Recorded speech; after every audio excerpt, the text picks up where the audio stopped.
Good day, gentlemen. 18 months ago, the first evidence of intelligent life off the Earth was discovered. It was buried 40 feet below the lunar surface, near the crater Tycho. Its origin and purpose, still a total mystery.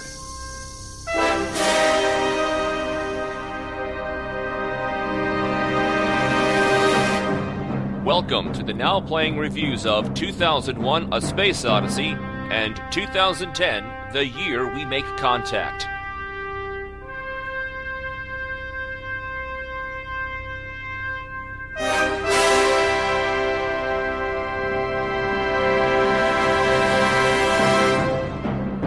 Hosted by Arnie, Stuart, and Jakob.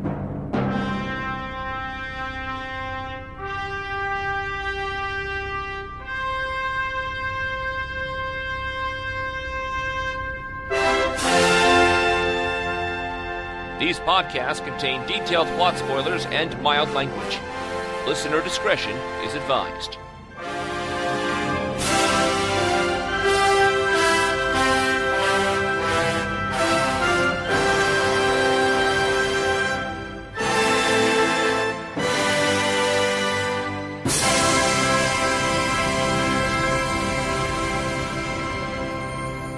Today we're discussing 2001 A Space Odyssey, starring Keir Dullea, Gary Lockwood, William Sylvester, and directed by Stanley Kubrick. Yay! Bom, bom, bom, bom, bom. Good afternoon, gentlemen.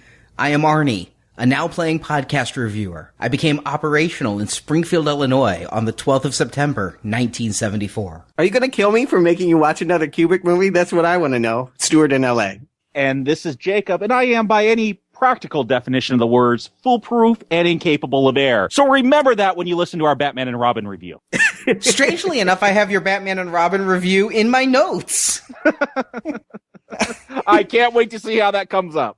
I have a theory. Well, Stuart, I'm not going to kill you. We are here discussing 2001, though, at your behest. How could it not be? I mean, to be said, I've had a lot of encouragement. Our first Kubrick was a raging success, more so than I think we even anticipated. But still not Howard the Duck. Well, or Man-Thing. Thankfully, no. It was, last December, our conclusion really of the year, Stephen King Shining. It was sort of a highlight for me of 2013. I love talking about Stanley Kubrick, so any opportunity I can get, I'll work it in. But this seems like a natural fit. I mean, if you look at our donation drive, we're talking about sci-fi, we're talking about Planet of the Apes. I just feel like you can't talk about Planet of the Apes and not mention the other movie that came out that same year, 1968, that had some ape sci-fi metaphysics in it. I mean, come on, 2001. It is a bona fide classic, and we had to get to it sometime. Did we? Does that mean Casablanca, Citizen Kane? We have to get to all the classics sometime? I'm seriously. Well,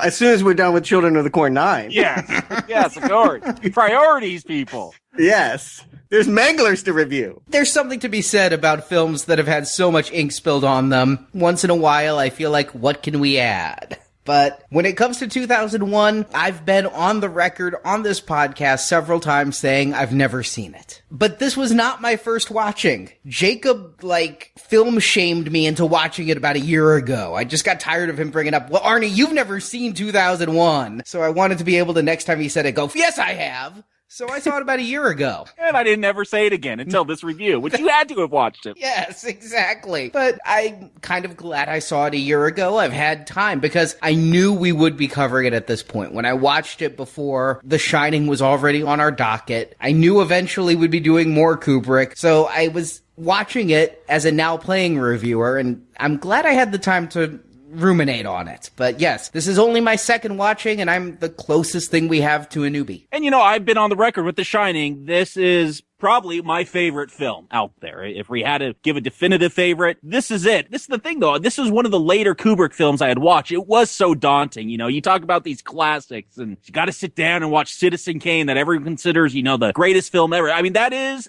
somewhat intimidating, and that's the impression I had of 2001. Though I have these memories from Sesame Street with the Sparks Zarathustra theme going, for the number one or whatever number was sponsoring the show that day. They would have that theme playing, and it's such a part of pop culture. My dad's first Macintosh, he had this freeware that you'd mess up and it'd be like, sorry, Dave, I can't do that. The little message would pop up. I'm like, what does that mean? I don't get that. My dad, it's from a movie. You'll see it someday. But yeah, I didn't see this until I was in college, and it quickly became one of my favorite films. Well, I dare say that much like Jaws and so many of these other classics that I've never seen, I didn't necessarily see a need to watch this movie probably ever. I mean, I watch the Oscars, I watch some of the AFI stuff, and I watch Apple ads on television. I knew how. I knew I can't do that, Dave. I knew the bone flying up in the air and turning into the spaceship. I mean, I know the iconography. I knew the space baby. So, I mean, I even thought coming into this movie, and I had to look it up after, I knew the quote, oh my God, it's full of stars. I thought it was in the movie. I knew it was from 2001 somewhere. So, having known all that I knew just from bits and pieces here, I felt like I'd assembled it in my mind.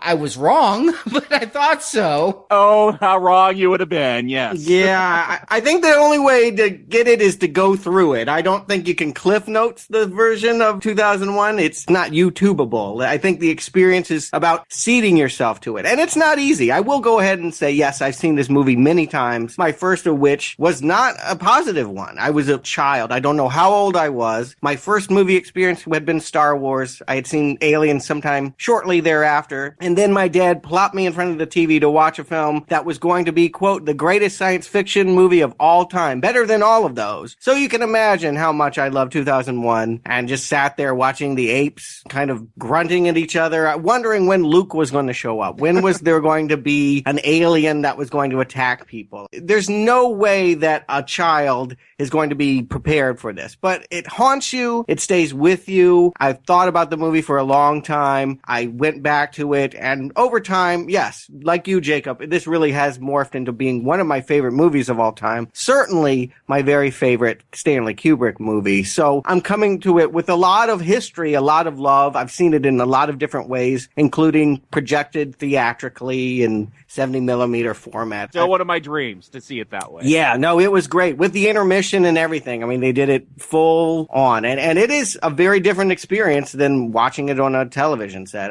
I've seen this movie a lot, and I've also read the book. If you're a listener to Books and Nachos, go ahead and join me there, and I'll talk about the source material as well. You guys know Kubrick, but are you guys familiar with Arthur C. Clarke, his partner in crime for this effort? I know he wrote the screenplay, and I have read that book. I read it years and years ago. I did not reread it for this review, but yeah, he, from my understanding, is it was kind of like, hey, write the book and be able to do all that writer stuff before the hell of having to cut it all out for the screenplay.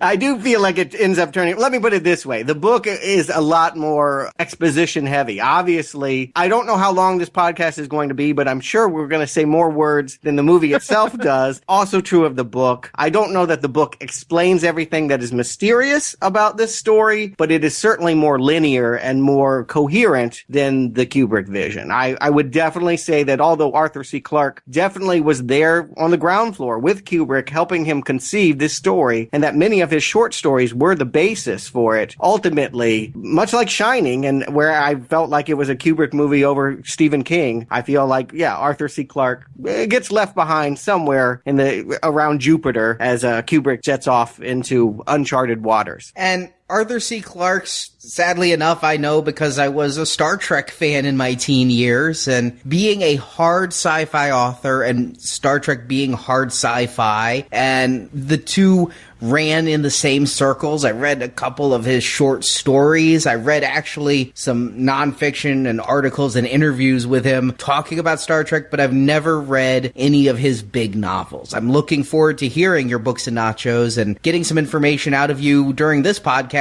because how you would make this into any book that isn't like those children's storybooks full of pictures, I'd really like to know that. Well, I think what you're getting at, and it's very true, is that to experience 2001, it really isn't verbal. It doesn't come to me as a clear, delineated storyline. It's not easy to tell people what this movie is about. It's an experience. It's a trip. It's a visual phantasmagoria. But it didn't start out that way. I want to just point out, when they originally hatched their plan here, I mean, Kubrick had ambition, but he didn't have formal ambition. I think that he actually had planned to have voiceover narration. He was going to have hard science in there, lots of exposition. The model really was a movie from 1962 called How the West Was Won. MGM had made it in this cinerama format, and it was basically short stories interspersed with documentaries about the expansion of America in the Old West. So he thought he could do the same thing for man expanding into the solar system. The plan was to have these little vignettes, and in between, we'd have expert, real scientists telling us, how did man evolve? What is space travel like? Is there sound in space? All of that stuff was going to be presented as a voiceover narration. So I think this movie was conceived and funded with that conception in mind as being much more of a traditional story that had a proven successful formula. It obviously went somewhere else, somewhere after Kubrick got $2 million. If you've seen Room 217, the Shining documentary, then we know that this is the test footage for the moon landing Kubrick faked. And to remind everybody where Kubrick was in his career, I mean, he had just annihilated the world. So where else was he going to go but outer space? Dr. Strangelove destroyed everyone in nuclear holocaust and laughed while they did it. It would seem very hard as a follow-up. What do you do after that? But Kubrick had always nurtured an idea in secret that he wanted to imagine a good science fiction movie. He was of the opinion that they had never been made. And if you've listened to our donation drive review of Thing from Another World, you know, I kind of agree with him. Science fiction before 1968 is a very different thing and full of campiness and imagery that's hard to take seriously. I think it would be interesting. I'm sure someone's done it, is charted out sci-fi throughout cinematic history. And I think this would be very different. That's my feeling anyway. I don't have the firsthand knowledge of watching a ton of old sci-fi. I kind of have the caricature, the stereotype of what I think, you know, that 1950s and 60s stuff is like. This does feel very different, though, when you sit down and watch it. Obviously, this is different from the pulp stuff, and I've watched some of it. Most of it probably had Tom Crow and Servo in front of it laughing at the movie,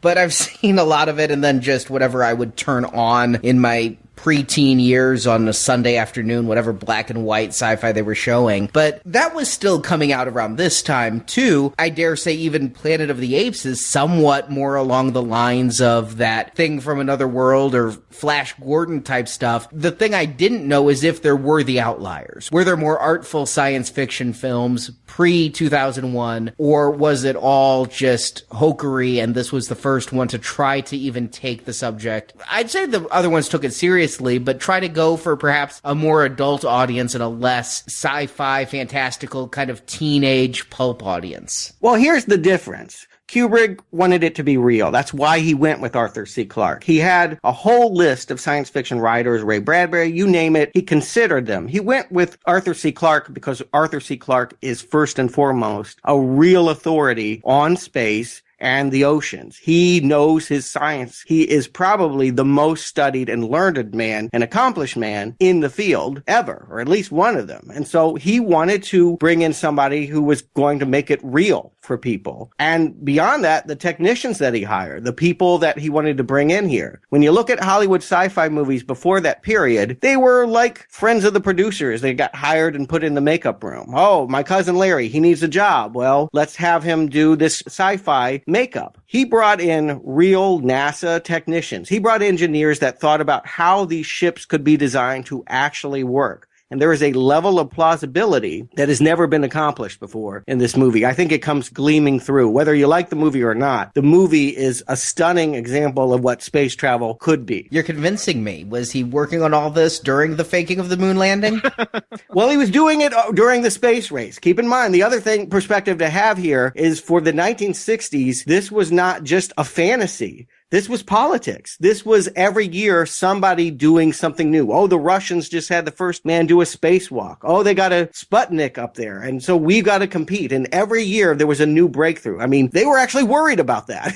Kubrick actually tried to get insurance for the film because he was afraid they were going to find life on Mars before he presented his vision of aliens. He was concerned that reality would beat him to the punch. And so they worked on this a very long time. This was 4 years in the making, and it would have been terribly devastating to be 6 months before you release the movie and then something happens. They land on the moon and you find out it's not as you present it. They tried to include as much real science as they could, but keep in mind, we hadn't made it to the moon yet. We didn't even have a picture of the full Earth yet. They had to create all these things. So he went to the people that best could do that. We would have had a picture of the Earth from a satellite, right? I mean, we hadn't gone to the moon, but we had monkeys up there and orbiting. We orbited. We didn't have a picture from the moon, therefore we did not have the full globe of the Earth. We had parts of it. Oh, okay. Which is why it's inaccurate when you actually see the Earth in the movie. I didn't notice the inaccuracy. But Stuart, why don't you tell them what they spent 4 years making in a plot summary, if you could call it such a thing? I'll be brief. I think a lot of this movie is debatable as to what's going on, so I'll just stick to the hard facts. From our first footsteps on planet Earth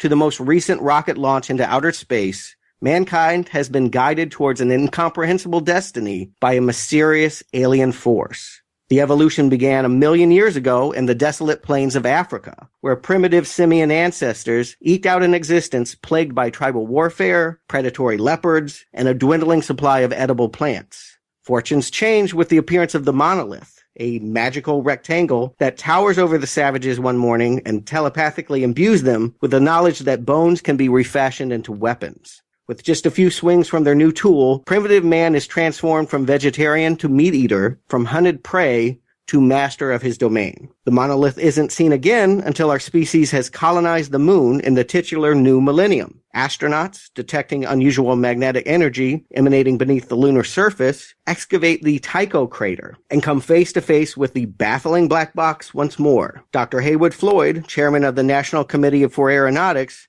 is brought up from Earth to inspect the anomaly, and he helps float a cover story about a viral outbreak on the moon base to keep the rest of the prying scientific community at bay. The monolith transmits an ear-splitting signal back to Jupiter when it comes into contact with sunlight, and Dr. Floyd approves a space mission to follow the sound to its receiver. 18 months later, the skeleton crew of Discovery 1 prepare for a close encounter with a second, larger monolith in orbit around the giant planet. But shortly before the rendezvous, artificially intelligent computer HAL malfunctions and begins killing off the human crew. Mission Commander Dave Bowman, played by Keir Dullea, braves the void of space without a helmet after being marooned in a space pod, eventually making his way back to the mainframe's logic memory center and shutting the paranoid AI down, though not before his colleague Frank Poole and 3 scientists in hypersleep are murdered. What happens next? Well, that's anyone's guess, as Dave pilots his space pod into a Stargate and travels to a dimension of unprecedented psychedelic wonder, ultimately coming to rest in a creepy parlor complete with half bath and a continental breakfast. Aged from his journey, Dave eventually dies as an old man in bed, but is reborn a star child. The monolith returns this floating fetus, formerly known as Dave Bowman, to Earth for one last nostalgic look at where he came from as the Strauss music swells and credits roll. And a lot of that is interpretation, right? I mean, maybe? Yeah, you're right. Some of the stuff I brought up, maybe I'm influenced by reading the book and some of the commentaries. I consumed a lot for this podcast, so maybe I'm reporting what other people have said and not what this movie actually presents. Let's get into it. Let's see. I mean, I think that one of the joys of this movie is that 100 different people could watch it and have 100 different interpretation. Kubrick wanted this to play like music. That was the goal. And I really do feel like it is arranged like classic music. Like there are movements. And rather than it being a story, I just feel like there are different songs that are strung together and themes come in and out again. But no, it doesn't feel like any other movie I've ever watched before. Yeah, this feels like a symphony. It feels like a ballet. Right off the beginning, we have 3 minutes of black screen with this atonal music. It feels like you're listening to the orchestra tune their stringed instruments, get ready to blast into a symphonic piece. Well, Stuart, you said that it's not like any movie you've seen before. It's not like any movie I'd seen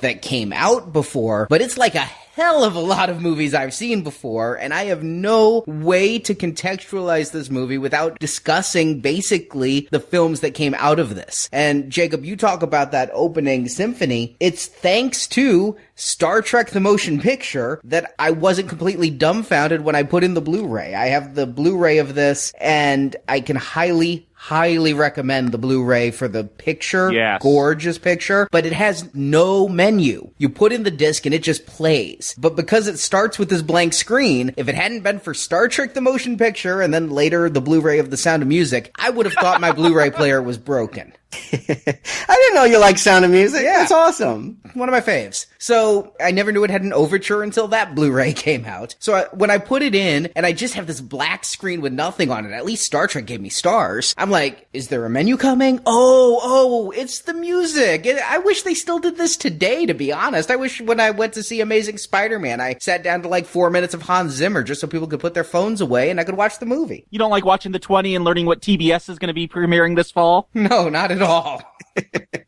Indeed. A lot has changed in the movie viewing, and not all for the better. Now it feels like it announces something important. Like, wow, I think the last time I saw an overture or an intermission in a movie, it was Kenneth Branagh's Hamlet back in 96. But no, it's not done anymore. But I don't think it would have been that different in 1968 to see something like this. Kubrick had done it in Spartacus, of all things. I mean, one of his earlier films, it was pretty common. Like you said, Sound of Music. It's an expectation. Soundtracks were big money. Studios saw a big selling point into having new original music in their movies. So one of the controversial choices that Kubrick made was, after a score was commissioned by his friend Alex North, he nixed it and said, I'm going to use music that already exists. All the songs that are here were songs that were composed by people decades, sometimes centuries before. And that's actually something that I like overall. And we'll talk about the specific pieces of music as we go through. But another thing, you were surprised I like The Sound of Music. Stuart has outed me for liking, Milli Vanilli, Barry Manilow, and Kiss on many of these podcasts. But what you may not realize is I grew up in a house with Mozart, Bach, and Strauss. So this music makes me comfortable. Except for the overture here at the beginning. I wasn't familiar with it, but it was mood setting. It heightened anxiety. If you listen to that opening overture, it really, and a lot of the music throughout this film, and not just the music, but the sound effects, the overall audio design is there to, I think, put you on edge and get a emotional reaction that most scores don't do. Most scores are there to go for the common beats, the sadness, the happiness, the triumph. This goes for more the tension, the suspense. Like you said, Jacob, atonal. It almost sounds like an orchestra tuning up before they're about to start playing. Later on, you get this choir, and it is chaotic. Its voices going all over the place. Yeah, it does put you on edge. What is going to happen next? Is this monolith going to explode and kill all the 8 men? Like, this music really does set, I would say, the majority of the mood. You take out this music, it would be interesting to see a cut with the original score to see how much it changes this film, because to me, the music here is such a huge factor. Yeah, I agree. They played it during rushes when they were filming and editing the movie, and they just fell in love with Blue Danube, and this piece at the overture is called Atmospheres. They liked it so much they couldn't go with the new score when it finally arrived. Kubrick, he's a man that likes what he likes, and he is not afraid to offend people. If it's unpopular, so be it. His composer, Alex North, did not find out until the premiere. He walked into the theater thinking he was going to see the visuals paired with his score, and he walked out feeling like he had been duped, and ended up reusing his score. You can actually hear it in a really awful William Castle movie about killer mimes and puppets called Shanks. It's a weird one, but I'll leave it at that. The score is out there if you want to hear it, the originally composed 2001 score. But no, all the pieces here, this is stuff that pre-existed and became a big seller. And of course, the most famous piece of music, I'm not going to try to pronounce it. I'll look at you, Stuart, to pronounce the name of the piece by Strauss. It's actually in English. That's the craziest thing. I kept being like, what's the translation? What's the translation? Well, that is actually how you say it. It is Thus Spoke Zarathustra, which is actually, it's a ode to a philosopher that we've definitely discussed before in Superman, Friedrich Nietzsche.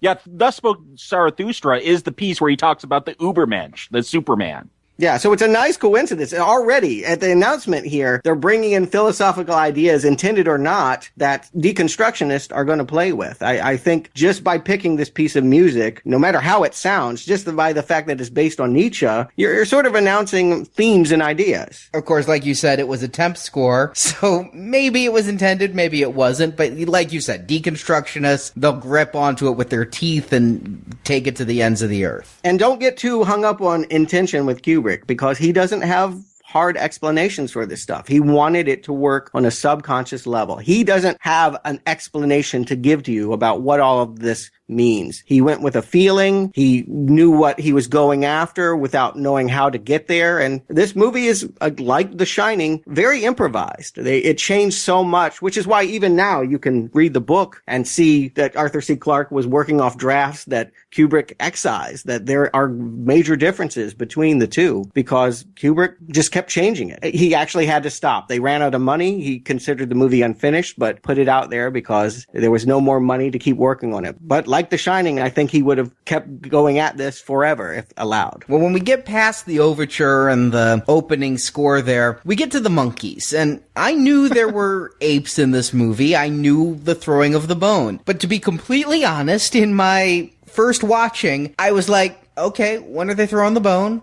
What's going on? Why are we spending so much time there? I really thought it was going to be like a 2-minute introduction. Not 17 minutes? I was so shocked that it turns into this like Nat Geo special with aardvarks and apes and cheetahs, just minus the British narrator.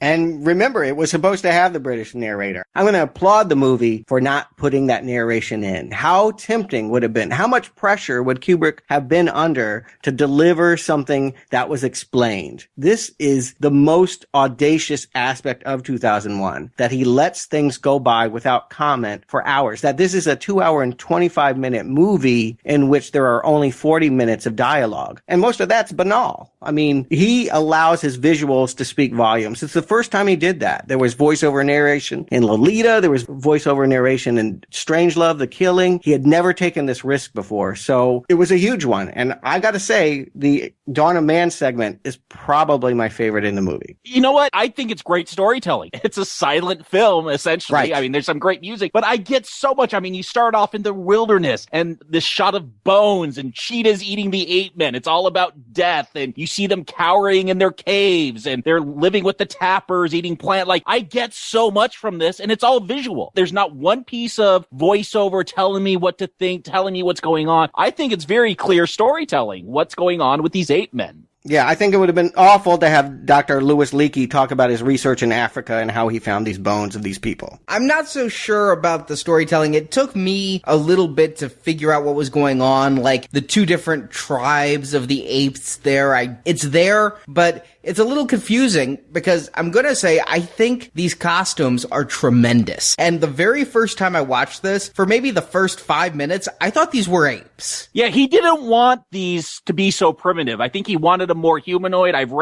From what I read, the movie censors, they didn't want nudity in here, so they had to go with more ape-men looking things so they didn't have boobies flapping around. Right, and no computers. I just want to remind people, now they can get Andy Serkis, and, he looks like a gorilla. To play all the apes. Yeah.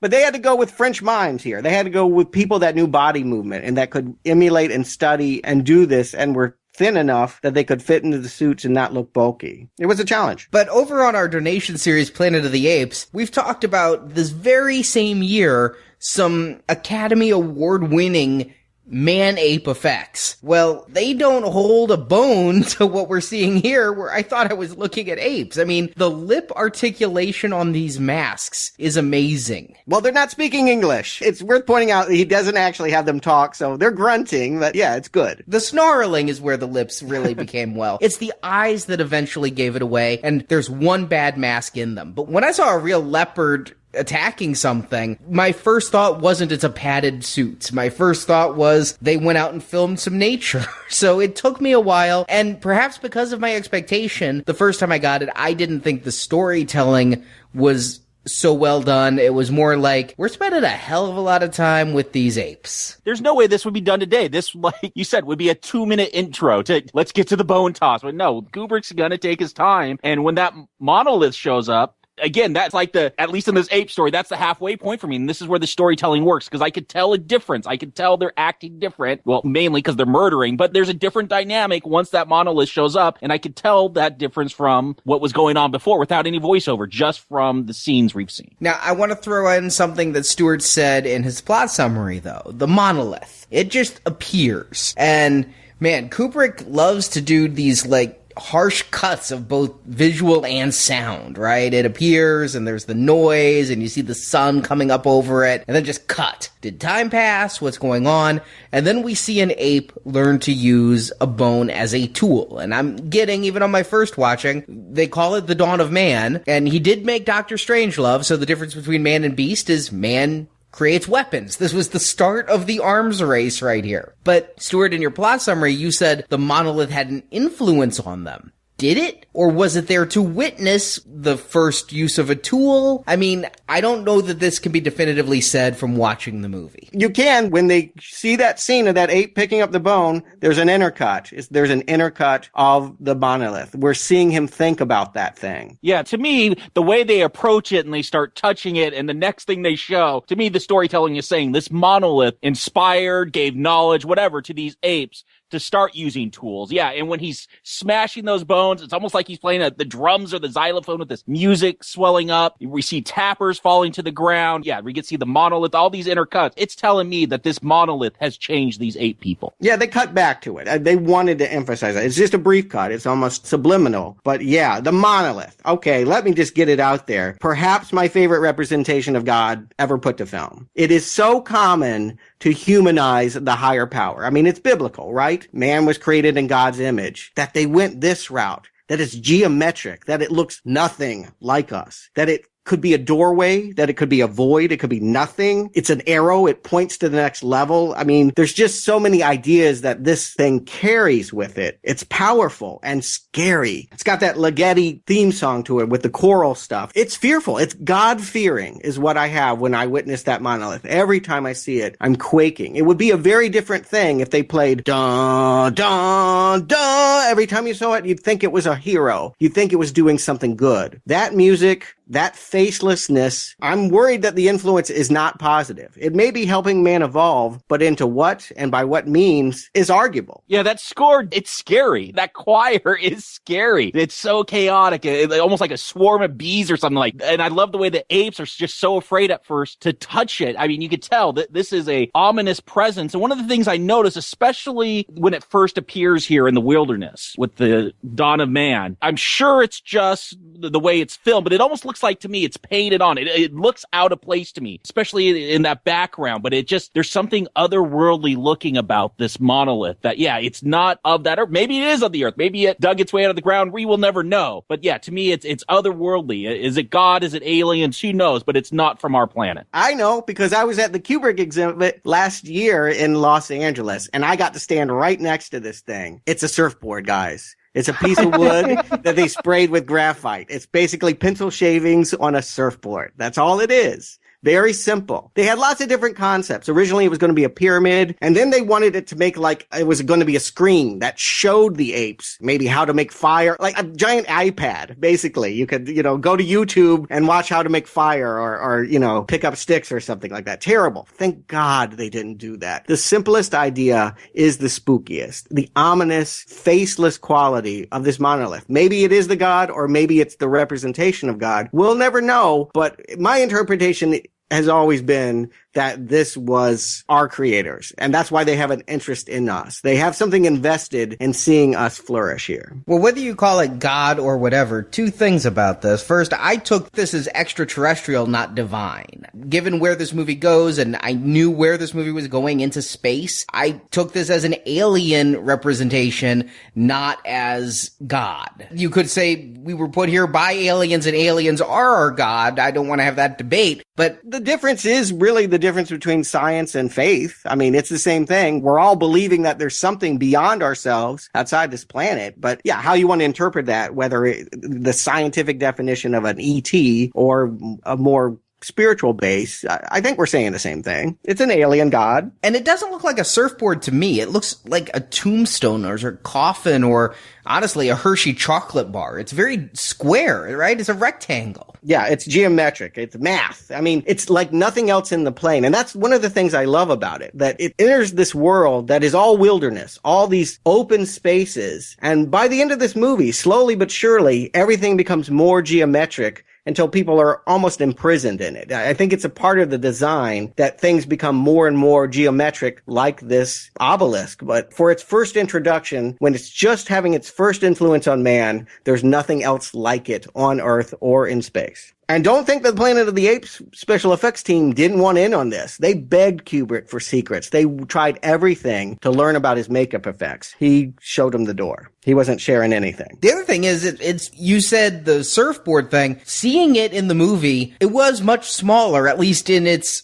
earthly representation, than I had ever expected the monolith to be. Yeah, it's about 7 feet, maybe 8. It's not that big. It's not Stonehenge. No. I did always get, speaking of Stonehenge, I always did get the impression was that the Druids' attempt to recreate a monolith that perhaps inspired them or their ancestors. I do think there is something to that, where you have all these geometric shapes throughout history, pyramids, the Stonehenge. I do wonder if Kubrick was playing off of that mythology. I know that Arthur C. Clarke wanted it to be pyramids, and that definitely works in with alien mythology, the pyramids in Egypt, the Aztec pyramids, but I think Kubrick wanted to go with something that hadn't been done before. Something I want to point out, though, again, whether it's God or just an alien influence, it could have taught us a lot of things. We didn't know shit, right? We were dying. When you look at what was happening with people, we were barely surviving. We were fighting with tapirs about, over a berry or two. There's not much going on in this desert. But what it teaches us is not how to make fire. It's not inventing the wheel, which I always thought was the first invention. It's how to kill. Again, I ask, what does that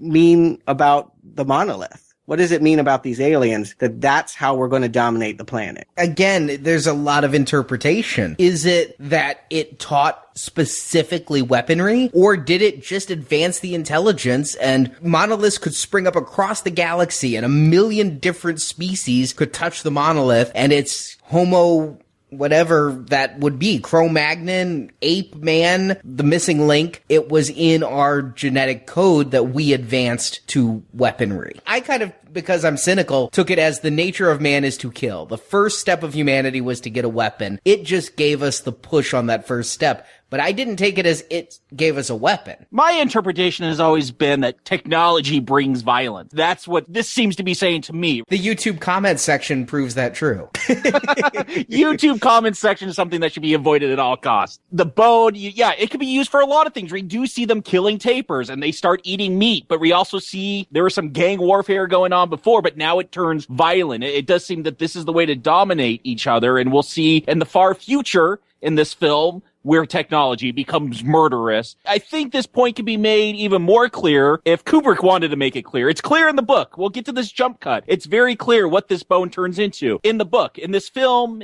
it's a little more ambiguous. Well, in the film, I took it again as the first tool, and it turns into a space station, right? So it's just, there's the first tool, jump cut to the most technologically advanced tool that we would have in 2001. Because, of course, in 2001, Pan Am gives space flights. Yeah, but in the book, it's very clear that this is not just a space station, a benevolent space station for Pan Am to land into. It is a nuclear space station, that U.S. and Russia are at odds, that their tensions are high, and that the next step, it's not the atom bomb, it's Star Wars, it's weapons in space. So I think the book draws that connection more. I do think if you're just watching this film without that knowledge, they'll take it the way you do, Arnie. This is technology. We go from the first tool, the bone, to the ultimate in technology, the space station. Right. And if Arthur C. Clarke had had his way, this space station would make a reappearance at the end when the Star Baby comes. But we'll get there when we get there. Like you, Jacob, because I've read the book, because I've heard the commentaries, I saw it as going from a primitive weapon to the most advanced weapon. It wasn't just technology. It was another means to kill masses of people. And this goes to what you did say about the voiceover, Stuart. If that was made clear, my interpretation would be very different. But looking at the film as it was released, god damn, there's a lot of ambiguity in here. Yeah, we don't get voiceover, we get the Blue Danube. We get a ballet, I would call it, of just spaceships floating around in space. This to me almost, again, it's not a movie, it's a symphony, and now it's a ballet. We're going to see Pan Am space shuttles float around and satellites float around throughout space. And may I just say, this scene is where I wished Kubrick was still alive so I could kick him in the balls. Because it's his fault that Robert Wise did this exact same boring-ass shit to lesser effect in Star Trek the Motion Picture. So are you calling this boring here, or just in Star Trek? I'm saying this is what Star Trek the Motion Picture was aping poorly. Oh, sure. So... I mean, Star Wars came out. Paramount said, we need a Star Wars. Robert Wise decided to make 2001 with the Enterprise. I mean, I've seen Star Trek the Motion Picture 24 times or more. So there are so many scenes in 2001 that I'm watching. When I'm seeing it the first time, I'm like, Robert Wise ripped this off. Never knew. Well, it's not just Star Trek, Arnie. Come on, you can admit it. Star Wars. Alien. I'll go ahead and go to my favorite, Alien. So much of modern science fiction owes a debt to this segment in particular. It's just a fountainhead of ideas about design for space. Again, these are real engineers. These aren't prop people that have no idea and just stick some doodads on a paper airplane or a paper plate. These are people that know how things fly, who have actually been paid to work on flight, and this holds up. I gotta say, the special effects, the marvelry here is just as amazing now as it would have been in 1968. I'll agree that the effects are years ahead of their time. I'm surprised that I'm not seeing strings and paper mache, which is kind of what I'd expect from the 60s. Instead, honestly, this looks better than a lot of films that have come out in the past 5 years. To me, this is so much of a love letter about space. And that's why I give it allowance to just linger and show all these different designs. I mean, I wonder what it's like to be in the audience in 1968 where we have not achieved even to land a man on the moon yet, and to be able to see all these ideas and just kind of revel and kind of let them linger. I think even today, I mean, NASA's kind of stagnant now. We haven't achieved much since the 70s with space. And so to me, even now watching this, this is when I see people saying we need to give more funding to NASA. We really need to get to Mars. This is inspiring to me. This makes me go, maybe that is an aspiration we should achieve. Not only that, but it's the irony. We are in awe. Oh my God, this is our future. We're going to go to a space station. We're going to have a moon base. This is awesome. But look at everybody in this film. The character that we're introduced next, Dr. Floyd, he's asleep. He's bored. He couldn't care less that he's on a rocket ship to a space station. He's checking into a Hojo. Okay, but we are not in awe. The naive audiences who'd never seen this type of thing in 1968 were in awe. We are like, is this a tech demo? Is Kubrick so in love with the technology he created, which is great. Again, looks better than stuff that came out in the past 5 years, but man, it's like they're gonna squeeze every penny out of what they put into those models by leaving them on screen a long time. I am in awe, Arnie. Now I am still in awe. And it's not just the spaceships floating around. You got the stewardess, and, when she's doing the space grip walk and going upside down to go into the different, I don't know. It opens up my mind and wow, it inspires me to want to go out in space. It gives me that kind of aspiration instead of just being, nothing's out there worth exploring. I think this is a great piece of propaganda for NASA, is what I'm saying. You see, and I went a different way. I looked at it and I went, oh, isn't that quaint that this is how they thought space would be? They thought you'd drink all your food, If it had been a couple years later, we'd have seen a Tang logo. But I did like, the use of the rotating room when she walks on the ceiling. It confused me because I'm watching this two-dimensionally. I didn't know why she walked on the ceiling and did a 270-degree walk to go to the left. I'm like, why didn't she just turn left? There was some bits of confusion there, but no doubt to audiences in the 60s, they had to have just crapped their pants at how cool it looked. I think it's cool now. I'm in awe with Jakob. I think they're simple optical tricks. Yeah, you can figure out how they are, but why even spoil it? That whole flipping of the pin and grabbing it, all that stuff is magical to me, then and now. But I don't think we're just meant to be in awe. There is a wry Kubrick satirical sense of humor underlining all of this, and it comes through with the banality of it all. It comes through in the next few scenes on the space station. These aren't people that are impressed with what they have done. These are scientists who are bored, have nothing really interesting to say, and who are distanced from their fellow man.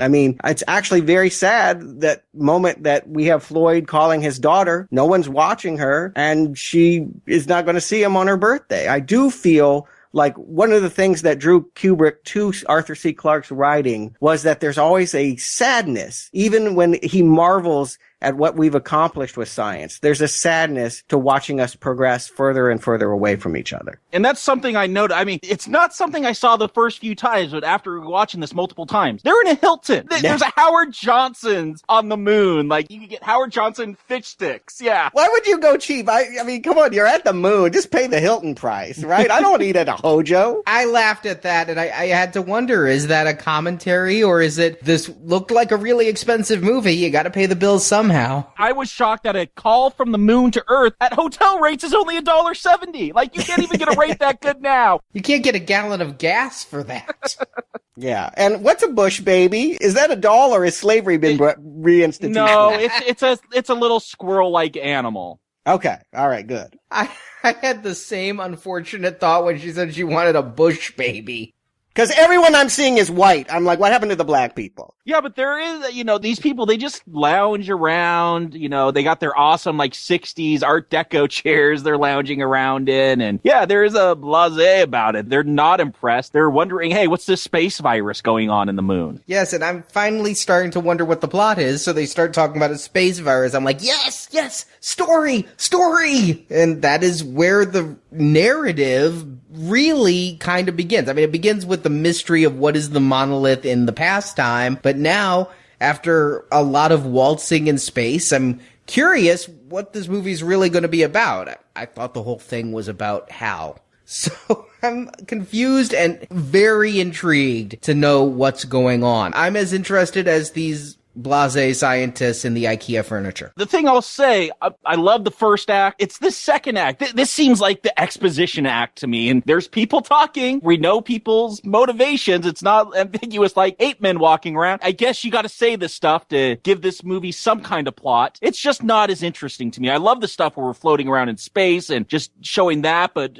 when we get into this conference, some of this stuff goes on too long for me, where they're sitting around discussing what they found. It's interesting. I just wish this stuff could have been cut and more direct. And to me, this is Kubrick's sense of humor. This is the idea that even though we're in space and they've found, quote, the greatest discovery of all time, they're going to keep their manners about them, and no one breaks character here. Everyone, looks like they've been drugged here. I think that's part of the commentary. I think that's what part of this movie is about, is that man has progressed, but I still feel like when people are talking, they're grunting apes. They don't have anything interesting to say. We are still waiting to evolve to the next step. Nothing that has happened in the millions of years between the apes and now seems to matter, but it is going to change when the monolith comes back. Could it just be that all these actors are so bored? Take 108! No, it couldn't, because Kubrick would not allow a board take to go by unless he wanted a board take. Make no mistake, every performance given is the one that Kubrick wanted. This is his humor, I'm telling you. This is his commentary. And it's not dissimilar from Strangelove. I mean, Strangelove, you saw a lot of proper Englishmen debating about the moral conduct of nuclear war. That was funny. And here, I think it's funny that these people are talking about amazing alien discoveries and they're acting like they would rather be asleep. Yeah, Strangelove is obvious satire, and I get what you're saying. This isn't satire, but there is a humor to it. It's something I hadn't really caught on to the many times I've watched this, but I get what you're saying now, is that, there is this juxtaposition, this amazing space stuff going on, and it's kind of like everyday, normal, boring, let's, go by the book stuff. Yeah, okay, I get what you're saying. You know where I actually laughed out loud is when he's on the ship to actually go to the excavation site. Someone is just like, wow, your terrific speech. It really beefed up morale. I'm like, really? No, I mean, it's so deadpan, and it wouldn't be funny to me unless we hadn't just lingered the way it is. I am going to argue the pace is lengthy by design. It is not because he's masturbating and just wants to show off what he can do with special effects. He wants to show that this is a lethargic, boring, disappointing future. Well, I think he is masturbating. I think we see the cum in the later shot. I'll point it out when we get there. But at this point, I didn't take this as satire. I took this as military. If you have an alien discovery, especially, I don't see world unity. I only see white Americans everywhere. I see this as top secret cover-up government bureaucracy. So that's how I took everything. You've got the photographer in the plaid suit. I took this as military op, top secret. They're not necessarily blasé so much as desensitized. They are spooks, and this is what they're there to do. But I'll agree with Jacob. On my second watching, it became very clear that this is my least favorite favorite segment. I don't like this segment of the movie. And maybe it's because it's going for Dr. Strangelove satire, and I don't like Dr. Strangelove. But, I mean, I've only seen it once, but I didn't like it when I saw it. I have no real reason to return. But this section here, it does feel like the exposition, get things going scene, where even the monkeys with no dialogue, I found myself far more intrigued with. This, if Kubrick wants to bore me to get a point home, well, he succeeded and I'm bored. Well, and I want to point out, this is the root of the entire project. Kubrick had read many short stories by Arthur C. Clarke. He ended up settling on The Sentinel, which is 8 pages long and basically is this section. They changed it a bit. Originally, the plan was, rather than seeing Floyd fly in here and find the thing already excavated, they were going to actually have a crew uncover it. And so it was going to be, I sensed magnetism under the earth. We'd see the drill. We'd see all of that. But same point. I mean, the whole idea is that they have a device that has been sitting underneath the earth and has not been exposed to sunlight. But the second that it has been exposed to sunlight, it's going to trigger an alarm. And it's going to tell whatever put it there that we're ready for the next step. Because that's kind of what happens here. When we finally get to the excavation site, they're sitting there, they're standing around. I don't think it shrieks because it doesn't like its picture taken. I think it's because the sun is now finally above it and it has not experienced sunlight in who knows how many eons. And that may have just been a trigger. The aliens or God, whoever buried this, hey, if it was unearthed, that obviously means there's some civilization advanced enough. They're ready for the next step. And I took this as the signaling the same way you guys did on my second viewing. On my first viewing, I was very confused because it does this high-pitched shriek, and then we do a jump cut away from the story. And so I'm like, did it kill them all? And with the last time we jumped millennia into the future, where is this next one happening? It's not until later we find, it says 18 months later, but I was confused what happened to all of them. I thought the monolith was homicidal the first time. I thought it was a negative thing. Everybody's grabbing their head like it's hurting them, and then we just cut away. And Kubrick did that with the apes, the loud noise, and cut away. He does it again here, but we don't know what happened to those people. So only on a second viewing did I catch, okay, it is sending a signal so that we can follow that signal. I still think that's part of the fun of watching it for the first time, is that mystery. Like, what is this monolith? It causes ape men to kill other ape men. Even though, listen to Planet of the Apes, ape shall never kill ape. And then here, we hear this high buzz and it just cuts. Like, to me, that builds this mystery. What is going on? I like that. Yeah, I agree. I think the best you can hope for with a first viewing of 2001 is to be hypnotized. And then you go back and you try to figure out. But there's no way on first viewing that you're going to see these connections. It's not expected. Kubrick didn't want you to feel confident that you knew what was going on. I think it's like music. I see them as movements in a symphony. That first movement, it was like the creation of technology. The second movement, it was the celebration of technology. The third movement, I'll call it the failure of technology.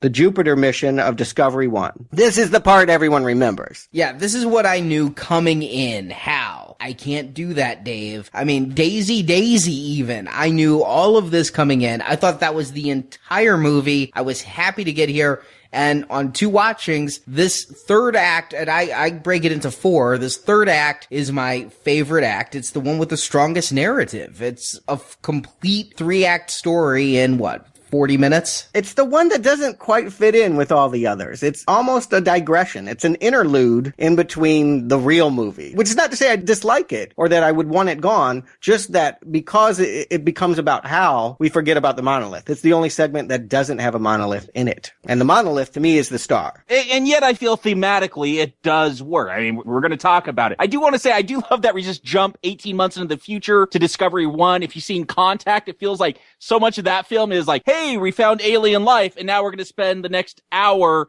constructing a machine to go visit it and then blow it up and then construct another one. Here, no, we don't care about the construction of Discovery 1. Boom, we have it. And Arnie, you've been talking about Star Trek. Come on, here's Star Wars. Here's the Star Destroyer coming up on screen with that long pan. Exactly what's done here with Discovery 1. Yeah, Lucas did it in a more exciting, less voyeuristic way, but yes. Yes, there's explosions in it. Yeah, I mean, to compare it to Star Wars, it would be a fallacy. Star Wars was inspired by the technical design. They did not want want to mimic the style or the mood. I mean, it's a very different piece. But yeah, there's no doubt about it. Again, just from a design standpoint, this movie is unparalleled. I mean, this ship, the reason why it's long, the reason why there's a circle and a length, because technicians sat around and said, how can we send men into space when the boosters are nuclear and it would radiate them? We'd have to create a ship long enough that they would be protected from that radiation. I mean, this is the kind of thing these people are thinking about. It's amazing. That's funny, because I saw it more symbolically, and I'm not trying to be crude or funny here. I did wonder, is this semen? Is this taking man into the future? Like, that's how I saw this thing. It almost looks like a very stiff piece of sperm with a tail that doesn't wiggle around. But yeah, that big bulbous head and that long tail. I read it more metaphorically. And I didn't see it this way, but the second time I watched this with my wife Marjorie, and she saw this as a giant penis, and in Act 4 she saw it going into a giant vagina, a very neon vagina. Sure. I mean, Freudians will enjoy this movie for sure. There is an easy Freudian read to this. Maybe not so much as Alien, but it's there if you want it. But again, these technical designs were not made by people thinking what would look cool, what fits our metaphor. These are people that are thinking, how do we get these people safely to Jupiter? But with the design, I mean, to mention Star Wars again, obviously Star Wars did kind of look at the front of this for the inspiration of the Death Star, right? I mean, it's got 3 little domes on the front, whereas the Death Star had 1. But when I saw this, I knew this ship before. I'd seen little models of it, but until I saw it on the screen, I didn't realize the front is basically the Death Star.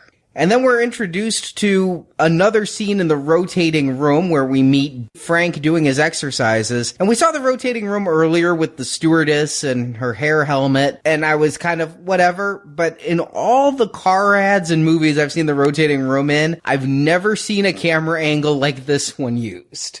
Just this askew, like, it's not trying to create an effect, it's trying to just stay put and show you height and angle, and the fact that the room appears circular. In the 45 years since this movie, I don't think anybody's ever replicated that shot. And I said it in The Shining.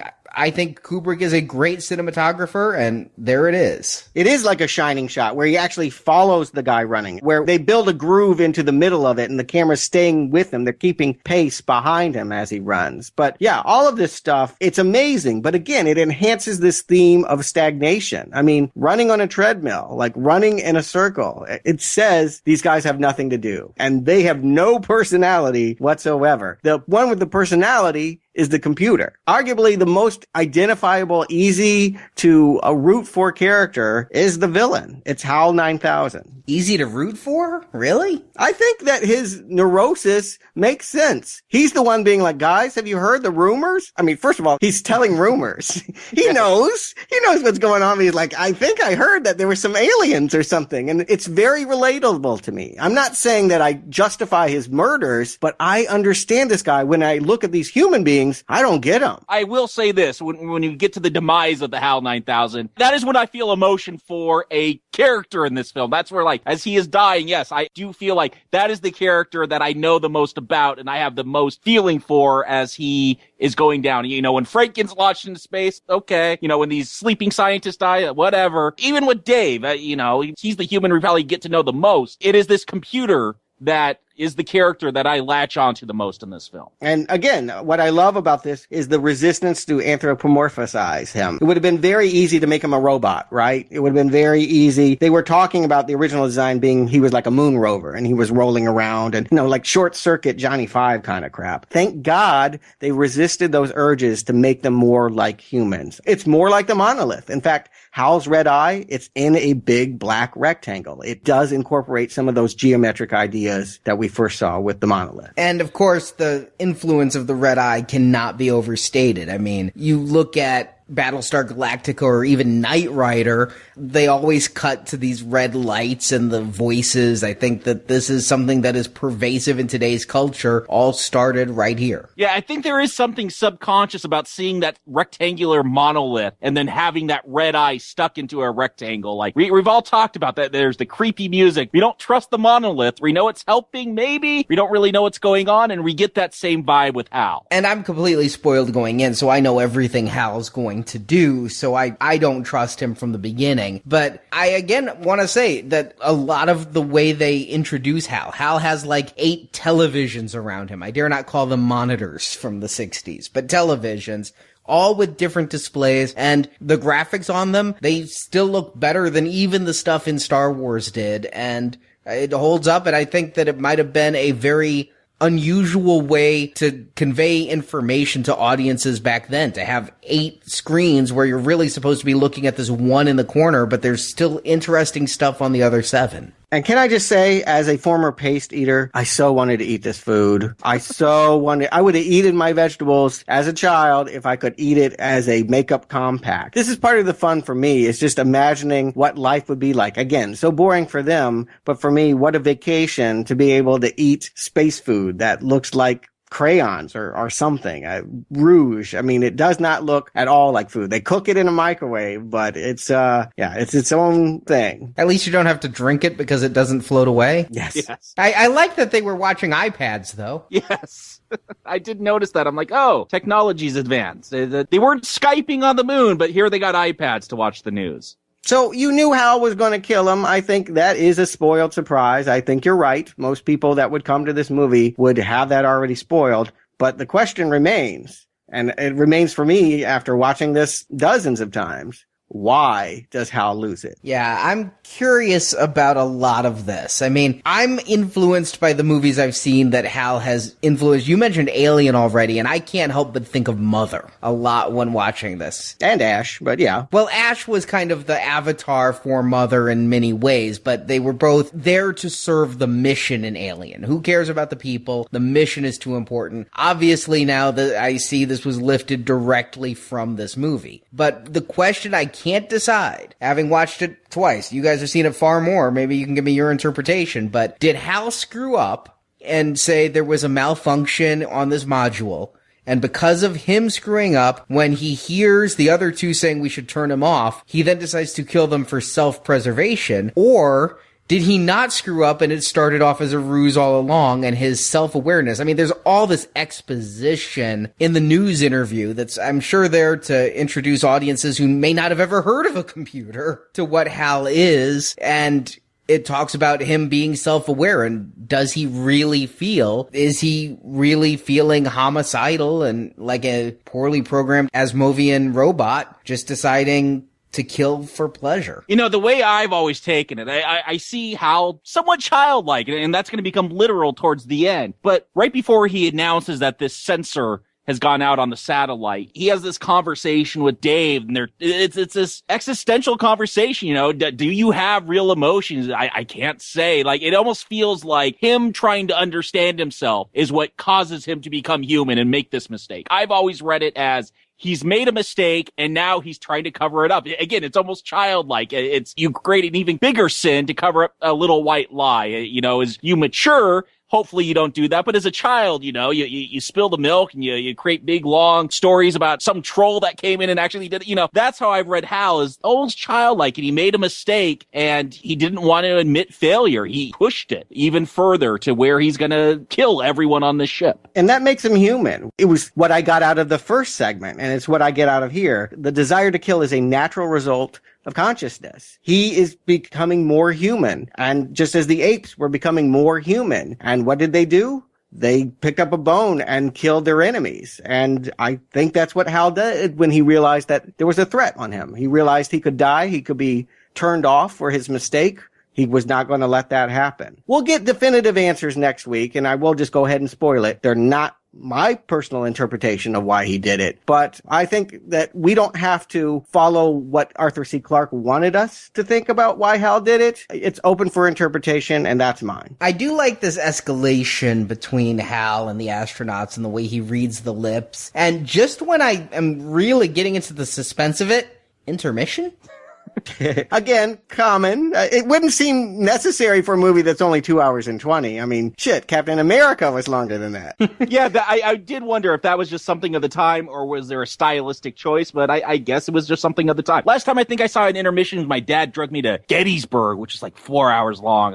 Oh, yeah, that had one. I saw that too in theaters. It had one, and I always associate it with Gandhi. Gandhi was the first film I saw in theaters that had an intermission, but I was A, surprised they put it in on the Blu-ray, but B, why put an intermission mid-Act 3? Why not put the intermission right after the screaming monolith separation between Act 2 and Act 3? It's not even the midpoint of the movie. We're 90 minutes into the movie with 1 hour to go when the intermission comes. It's the biggest hook, though. What immediately precedes this is that Hal is becoming more and more paranoid. He's made a mistake. Mission Control is saying he's making a mistake. Dave and Frank have snuck off to a pod and said, he's made a mistake. Are we screwed or what? What are we going to do about it? And we see Hal spying on them, reading their lips. They think that he can't hear them, and he knows that he's doomed. And so what's he going to do about it? I feel like this is the biggest point of drama, even though, as you said, it doesn't make sense. It isn't the end of this segment.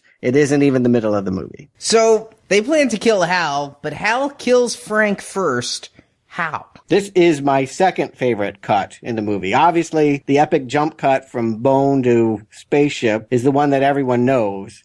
But yeah, there's something just kind of amazing. There's something that Kubrick does in this segment that just haunts me to the bone. He showed me that I had a phobia I did not know that I had. I don't know what it's called when you're afraid of the vacuum of space, but I'm terrified of it. I think it's called rational. Were you crying during Gravity then? I was. Gravity is like the fun roller coaster version of this. This is more like the slow, inescapable, claustrophobic version of that. It's the opposite of claustrophobia, but the weightlessness of this and the way that he just is just floating off, grabbing at air after his oxygen has been snipped. The pod turns on him. If you're wondering what happened, Hal took control of his pod and snipped it. They actually filmed that and they cut it. There are scenes that didn't make it into it, and the visualization of the murder is one of them. I preferred to have it be a jump cut. I prefer to suddenly see Dave asleep at the monitor and his friend goes floating by and he's like, well, what? Yeah, I mean, it should be said, Frank's going back out to rehook the satellite up. And yeah, I always assume, later on we'll see Dave using this technique where he uses the pod to blow himself back into the ship. I always wonder, is that what Hal did? Did he use that same technique to blow Frank out of the ship and into the vacuum of space? And what I love, we've talked so much about the music, is also the lack of sound. We talked about how Kubrick wanted to do hard sci-fi. There is something eerie about that. We don't, if this was a big budget Hollywood, we always say Michael Bay, but that kind of film, where you'd have the Willem scream as Frank spins out of control into space. But no, it's that silence. But Jacob, in space, no one can hear you scream. And this is a film that actually sticks by that rule. That's what I love about it. Yeah, Gravity. Gravity wasn't the quietness. I mean, they had a clanging Oscar-winning score. They had sound effects galore. There was never this. I mean, here it's just the hiss of the oxygen and breathing, and then that just stops. I mean, it's true. Sound does not travel well in space. It's kind of a vacuum, and so it is both a scientific representation of what it would be like to be in space, and it's spooky as hell. See, and I honestly thought the reason we didn't see Frank's death is because it didn't look very good, and they were keeping the good effects. I figured there was a technological or financial limitation, and that's why it was off screen. I didn't take it as they had it, they filmed it, and they chose artistically not to show it. I'm still questioning, knowing what I know about Kubrick, if he was just such a perfectionist that he wasn't happy with how it may have looked. But don't you love the confusion that it creates? And you knew Hal was going to do something, but yeah, you're like, all of a sudden, this long 10-minute stretch of nothingness has turned into, like, grab the armrest, what the hell just happened? You're into the movie more than you even thought you were after this point. No, that is not the effect it had on me. The effect it had on me was the exact opposite. I'm like, oh, that's how you're going to kill a character? Gripping the armrest? No, kind of crossing my arms. I think it's funny that Dave remains unemotive. I mean, this is his only friend on the ship besides Hal, and, he was the one that went out and got the piece in the first time. This could have been him, and yet this guy, not a bead of sweat off of him. Again, I say, Hal is more relatable than this cat. I guess he's upset enough to get into a pod without his helmet, but he really is a cool character. And I read his facial expression as he was steeling himself. Like, again, he's an astronaut. Astronauts are pilots, military men. I took it as he's only out there because he thinks he can save his friend's life. He's trying his damnedest to save his friend's life. There's that annoying sound coming from his ship, but he's still going to try to save his friend because I took it as completely emotional. If he was unemotional, he'd be like, well, he's probably dead. No, he's going out there on the long shot that he might be alive. That's emotion to me. Yeah, to me, it's always been like, oh crap, the all-knowing computer is turned against us. But he does have that military training. He can't show those emotions. He's got to try to stay calm. You're trained in that kind of situation, maybe not for a computer to turn against you, but you're trained to respond emotionless and not panic. And so I do read something in his expression that he's trying to push down the panic, the oh crap feeling that the computer's turned on us, and trying to, what's the one task I could do? I could try to go get, I don't know if it's his friend, but my co-pilot, and try to save him and bring him back to the ship. And I don't think he knows it's Hal, because if he knew it was Hal, I don't think he would have gone out so recklessly, no helmet and everything else. They were suspicious of Hal, though. That's why they went in the pod in the first place. So they even asked Hal if they could be heard. You guys keep mentioning military. This is not a military operation. These aren't Marines here. These aren't tough guys. These are astronauts. Astronauts usually have some kind of military training. They come from the Air Force. So that's why I'm assuming there's some kind of military training. They look and act like every other human being in this movie. We were on a military base, though, so maybe that's why. Yeah, I don't see your blue-class people up in space. This is military. Even in 2001, Pan Am may be up there, but it's like flying the Concorde. Your ordinary people can't do it. I take all these people as military. This is a government operation. This is not alien. These are not your civil servants who are going out there on the behalf of a shop or an organization. These guys are sent by the American government to investigate a signal. I don't know. I think it's important for me in the reading of the movie to understand that this is what technology has done to us, that this is what we become. When you have these moments of them reconnecting with family and, you know, Guy calling his daughter or Frank getting his parents to contact him, the disconnection between them, it's very sad. Again, I think it's intentional that all of these actors are not stars and are giving these same kind of stoic performances. Very, very low key. It's part of the design of the picture to be cool and geometric and not to get your blood boiling. They don't want you to experience gravity here.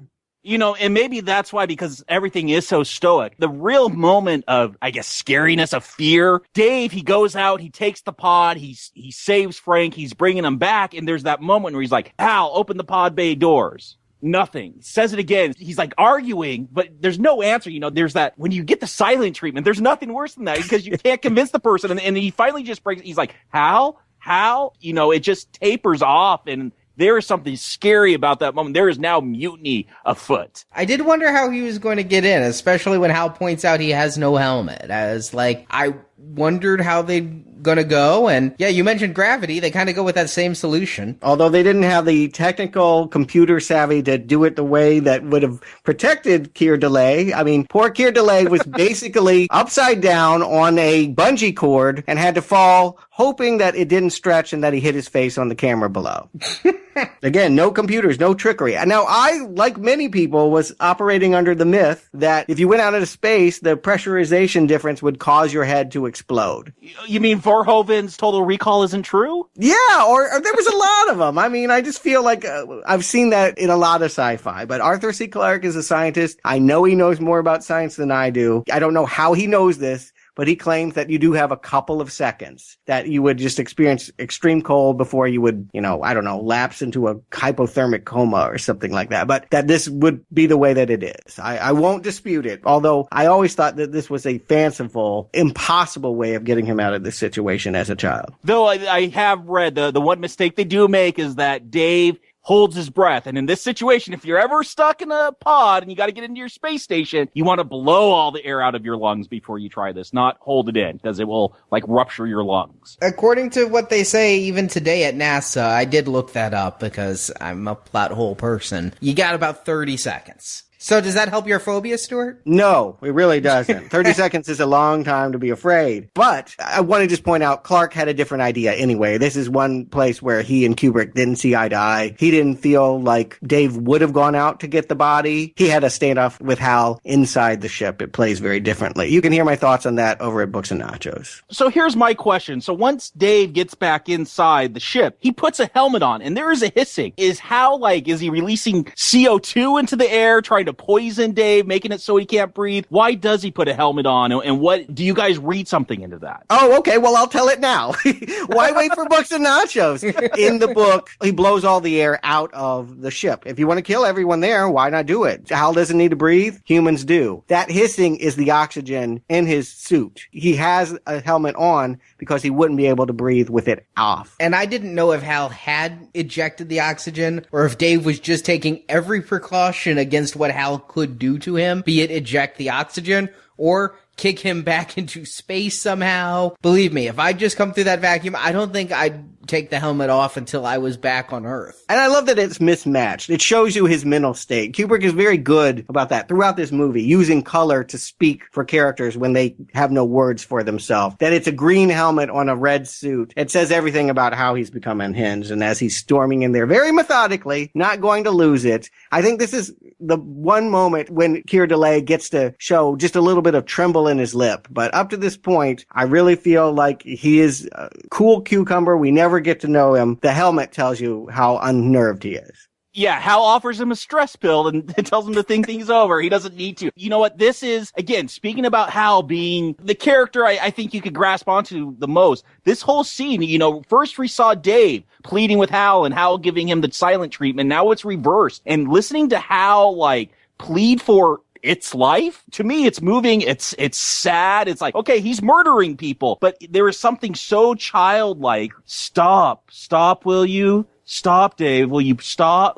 There is something heartbreaking as Hal devolves back into a less thinking computer. Yeah, I felt a little bad for Hal. I think I credit the voice actor and the voice that was chosen for this for being, even at the most evil, it's always just the same tone of voice, the same delivery. And when he's about to be turned off, it makes me feel like somebody being euthanized and not wanting to die. I do feel a little bad for him, but by the same token, I view him as the villain. I don't view him as a child. And so I certainly think I'd be doing exactly what Dave does. I might even just be doing it with an axe instead of ejecting the tapes. I think you want to keep some of the functions there. He does control the entire ship, from my understanding. Yeah, exactly. Poor Dave. I mean, even though he's won this chess match, as it were, now what is he going to do? Okay, he's shut the computer down. He can take some manual control, but they're basically screwed. The mission is over. They're so reliant on the technology. There's no mission without it. I mean, it's doomed. I got to ask you, Stuart, because this is one of your big theories I've seen throughout multiple retrospectives. Western society distrusts computers. They hate computers. I've seen Metropolis. There's the evil, sexy female robot that deceives man. I don't know how much of an influence that had. Is this the origins of the evil computer that's going to destroy us all? Is there a Terminator without Hal? I think you're right. I mean, Metropolis did it first, and Kubrick did admit that was his one begrudging, well, I did kind of like that one, as far as early sci-fi movies. But yeah, for modern science fiction, this is where it all stems from. This is where your Terminator, this is all of it. Yeah, exactly. Mother on Alien. At a time where we're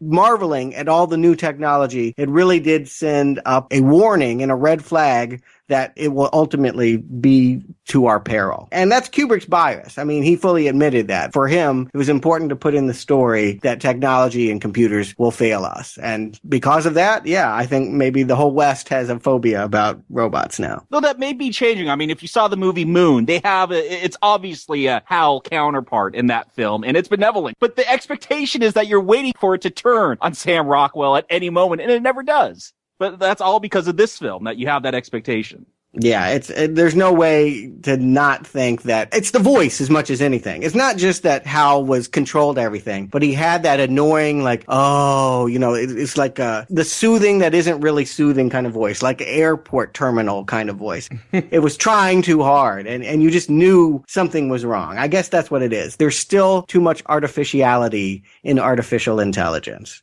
Or maybe he's just too human, and thus why you can't rely on him. Maybe he's a killer because he's human and not because he's a robot. I guess that goes back to the apes. The first time the ape evolved, he killed. So I think you are onto that, Stuart, and I hadn't thought about it till you said it. I like the fact that Hal sings Daisy when he dies. I was a computer science student at the University of Illinois, not very far from where Hal was born, and so I know that the first song they ever had a computer sing was Daisy. It didn't sound as good, though. This segment kind of harkens back to the one previous one that Arnie and I thought was kind of boring. You know, we do find out that not even Dave and Frank knew what they were doing. This was a secret mission and that these scientists would be woken up once they arrived at the monolith at Jupiter. Well, you know, originally they were supposed to go a little bit further. The whole idea was that Jupiter was a way station and that the movie would conclude in its fourth part with Saturn. They really wanted to get to those rings, but I guess that was where the technology failed. If you read the book, they get to Saturn. If you see the movie, well, it's Jupiter and then the infinity. Yeah, they couldn't quite get to where they wanted to. But yeah, Douglas Trumbull, the special effects artist for this, would repurpose all the work he did for Saturn in his own movie, Silent Running. And we get the monolith again. Lest you forget, the star of the movie, spinning in space,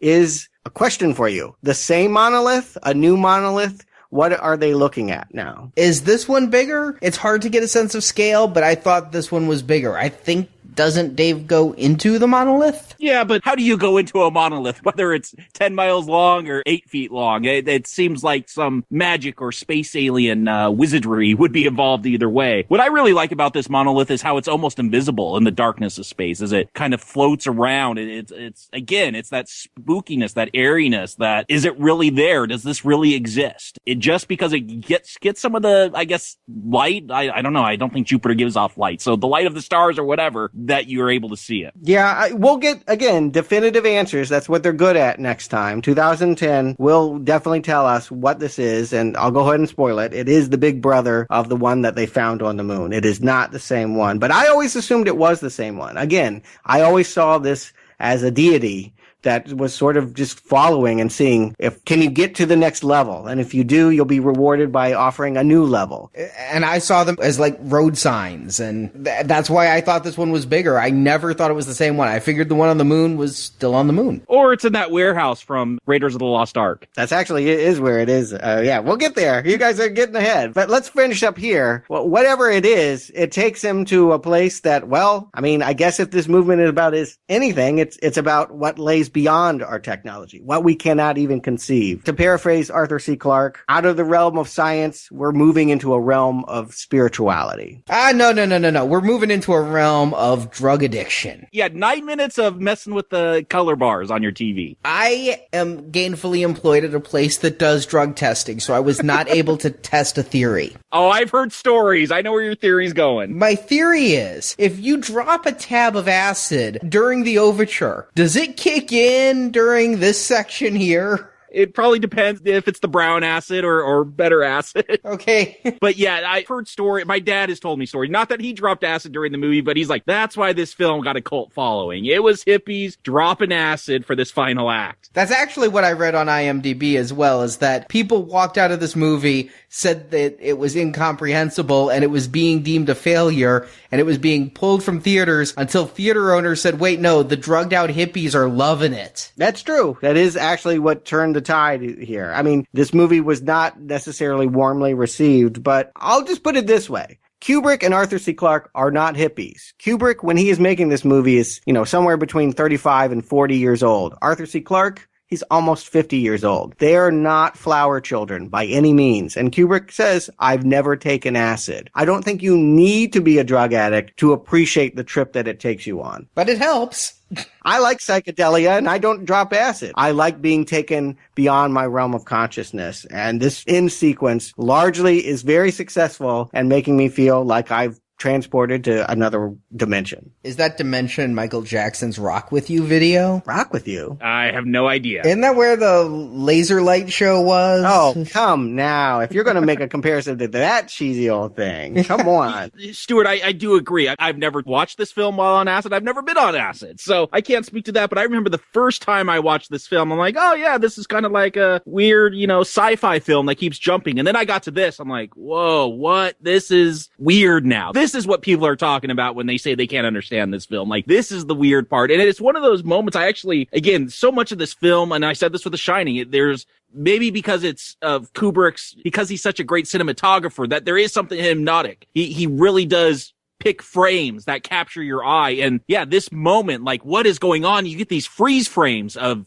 Dave and like just these horrific facial expressions that he's like being contorted through this Stargate here. I don't think you need to be on drugs to enjoy this. I definitely think this may be a cool scene to watch if I ever decide to do acid, though. And please, Robert Wise, stop this. This is exactly Spock going into V'ger, including the reflections on the helmet. I am so pissed off that I've never liked Star Trek the Motion Picture, and now I like it even less for seeing how obviously it's ripping this off. And I want to point out, a lot of these techniques are from experimental films. Again, no computers. They had to figure out practical ways of showing you this stuff. Now, some of it's obvious. We all know and can do it on our phones, how to make a negative image. That's less impressive here. But some of this stuff is remarkable. I mean, they're microscopic drops of paint and water and in various ways. They actually, those diamonds at one point, you see sparking diamonds. They actually built those. They actually projected on all four sides. They really came up with some very intricate, amazing, innovative ways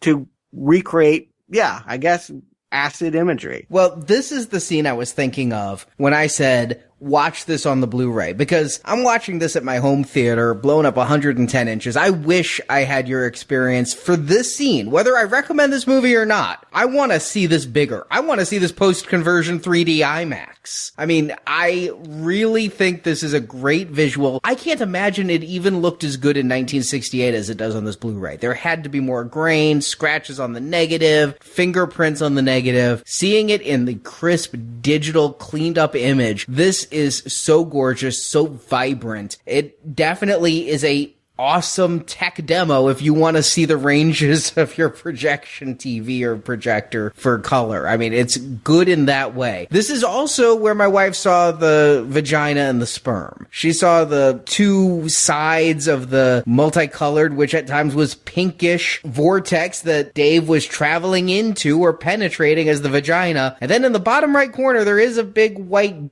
globally thing with a tail. Yeah, there's lots of fluids mixing around at some point in this whole sequence. Yeah, I always saw this not as a sexual moment, but more, I mean, obviously you can read that there, but to me it felt like he was returning to, like, Big Bang kind of stuff. Like, you know, the world expanded and everything that he knew was in that expansion, and now it was retracting. I mean, there's even this kind of like cool effect where like the stars are kind of warping, you know what I mean? And he's like kind of going in, and it's a push and pull kind of Hitchcock move as he's going in there. I don't know. I saw this as him being shown everything that he had missed, everything that had been in the past history, the whole history of the universe being shown to him as he's going through. Yeah, as much as there's a theme about evolution, there's also de-evolution going on here. We see Hal revert back to a child. We see, we start off with these very geometric shaped colors in the Stargate, and then it goes into landscapes. It's like watching the creation, watching evolution in reverse to where we're in the primordial goo and fluids just kind of floating around in space.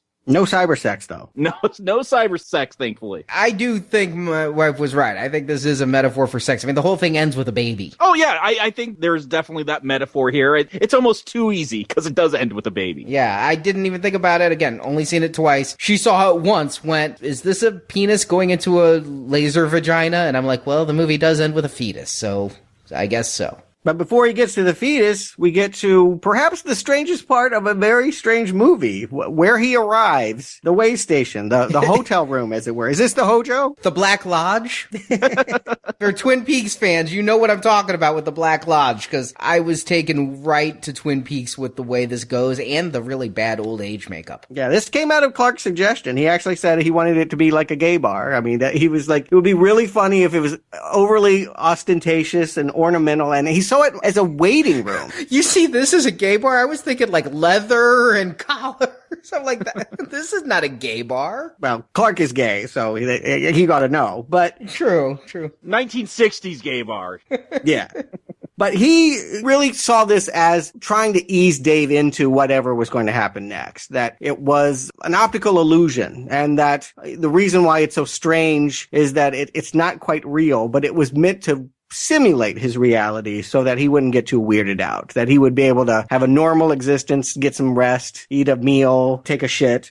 Despite it looking like a French hotel, that is actually how I interpreted it, was the aliens are trying to give him something familiar. Yeah, I always felt it was almost like a zoo and they were observing him. Is he ready to evolve? You know, they found the ape men worthy of evolving, and so they gave him a monolith. Here we get these very alien noises, and I always wondered, is that supposed to be the aliens discussing what's going on? Is he ready for that next step? I mean, I do love the artistry. I understand this moment. I think the big picture where this is going, why it was shot this way. I don't know if I completely get it, but I do love these. You hear a noise and Dave turns around and he sees an older version of himself, and then he's eating, and then he drops a glass and sees himself in the bed. It's very artistic. I think I know what's going on, at least a big picture. I don't know all the minute details, but I do feel like is he in a waiting room? Is he in a human zoo? Are aliens watching him? That's always the impression I got. And that freaked me out the first time because I thought he saw somebody else.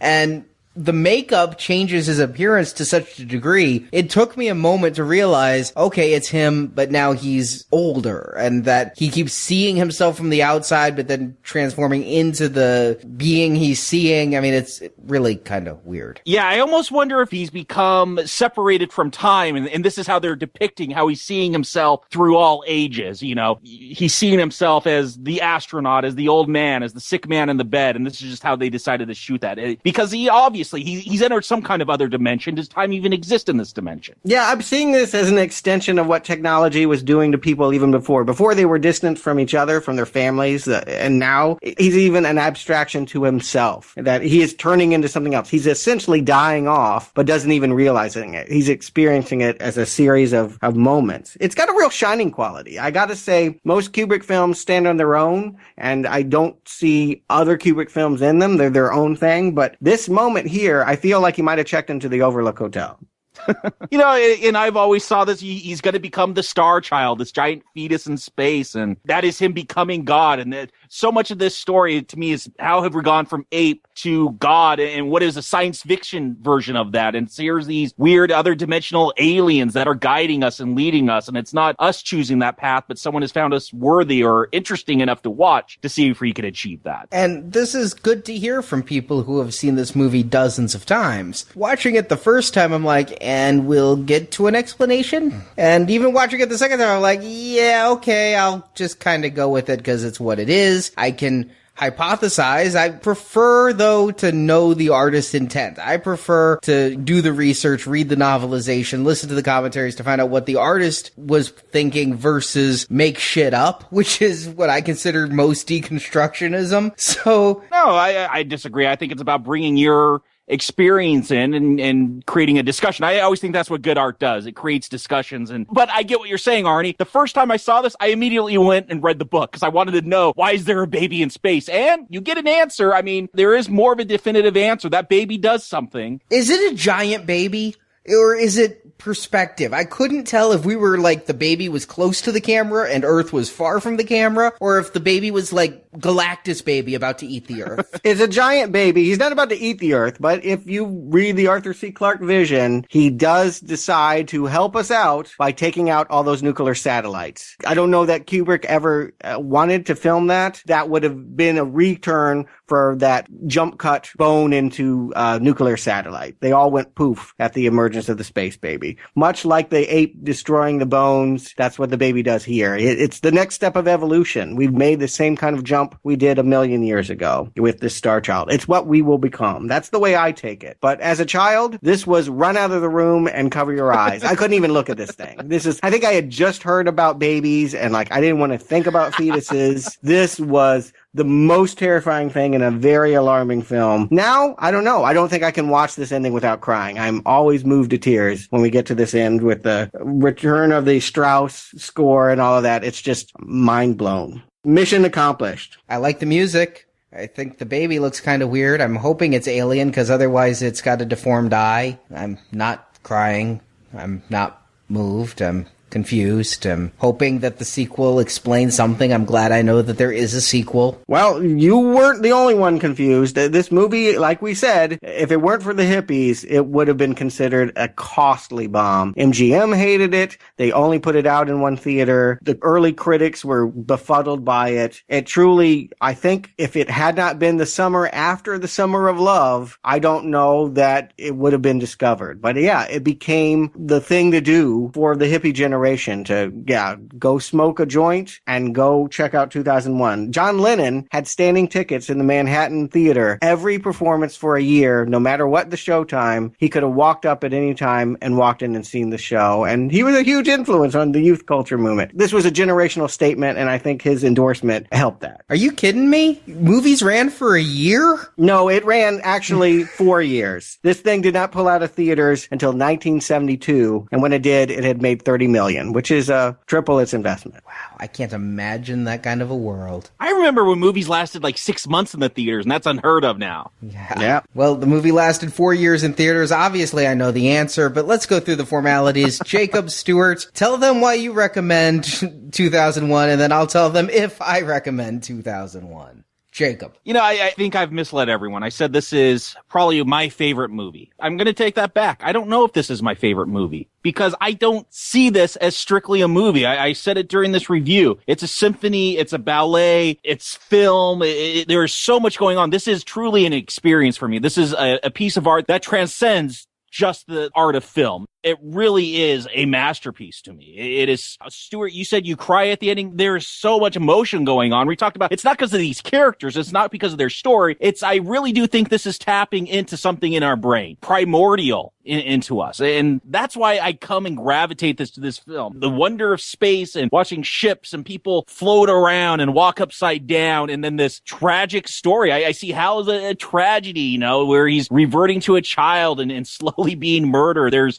something so sad about that. And then this hope, this moving on, overcoming all our warlike tendencies. And, I don't think, unlike the book, that this is a big hippie message where let's blow up all the nuclear weapons and give peace a chance. But I do feel like that is a theme, that there's something underlying that can we use technology to move past ourselves and move past the anger and the violence and the hatred. There's so much going on in this film, and it's a great discussion piece. It's more than a film to me, though. It really is so much of an experience, a powerful experience that has to be given a chance. I get why people would not like this. I totally understand that, but I think you have to give it a chance. So it is the highest of recommends for me. Stuart. Yeah, the experience is unparalleled. I can't think of all the movies that I've watched ever having an emotional response the way that I do to this movie. It's often imitated, never duplicated. It is a monolith. It towers over most of the other science fiction films, including ones I really like Alien. I mean, it is a strange, cold figure that makes everyone else look like they're apes playing in the bones. I mean, it is mind-blowing, and I worship it. I experience it as a religious experience, quite honestly. No exaggeration. It's rhapsodic to me. But, and I want to put this out there, I don't think you have to worship this movie to appreciate it.